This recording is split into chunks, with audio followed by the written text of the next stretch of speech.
বুধবার লোকসভার অধিবেশন চলাকালীন দুইজন আচমকা ঢুকে পড়ায় সাংসদের নিরাপত্তা নিয়ে বড়সড় প্রশ্ন উঠে গিয়েছে।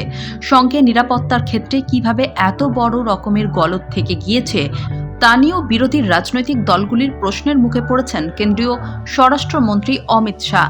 সেই হানার ঘটনা থেকে শিক্ষা নিয়ে পশ্চিমবঙ্গ বিধানসভায় একগুচ্ছ কড়া সিদ্ধান্ত নেওয়ার কথা ঘোষণা করলেন স্পিকার বিমান বন্দ্যোপাধ্যায়। বৃহস্পতিবার বিধানসভায় নিরাপত্তা নিয়ে একটি বৈঠক করেন তিনি। তারপরেই নিরাপত্তা সংক্রান্ত বিষয় নিয়ে স্পিকার বলেন, গতকাল লোকসভায় কিছু বাইরের মানুষ ঢুকে পড়েছিলেন। তাদের কাছে ডিজিটাল স্লিপ ছিল, তারা ঢুকে তাণ্ডব চালিয়েছেন লোকসভায়। সেই ঘটনার পর আমরা অত্যন্ত শঙ্কিত হয়ে পড়েছি। আমাদের বিধানসভায় যাতে বাইরের কোনো লোক ঢুকে পড়ে এই ধরনের গোলমাল না করতে পারেন বা আমাদের যে নিরাপত্তা ব্যবস্থা আছে তাকে যেন কোনো রকম ব্যতিব্যস্ত না করা হয়, সেই কারণে আমি আমাদের বিধানসভার নিরাপত্তার দায়িত্বে থাকা কর্তা ব্যক্তিদের নিয়ে একটি বৈঠক করেছি।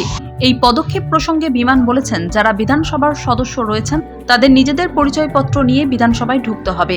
বিধায়কদের সঙ্গে যে ভিজিটররা আসবেন তাদের জন্য আমরা পৃথক বন্দোবস্ত করব।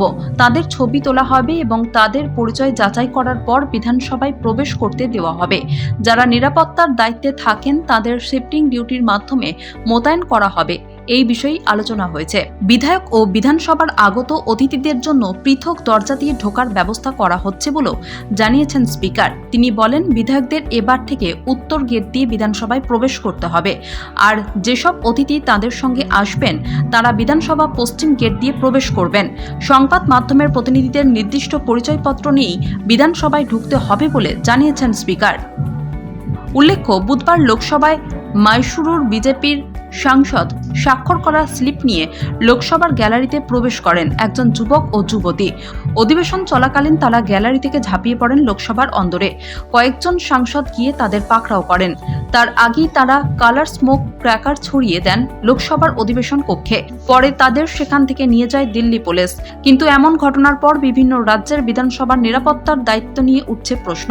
সেই আলোচনার ফলস্বরূপ পশ্চিমবঙ্গ বিধানসভার স্পিকার নিরাপত্তা সংক্রান্ত বিষয়ে একাধিক পদক্ষেপ করলেন।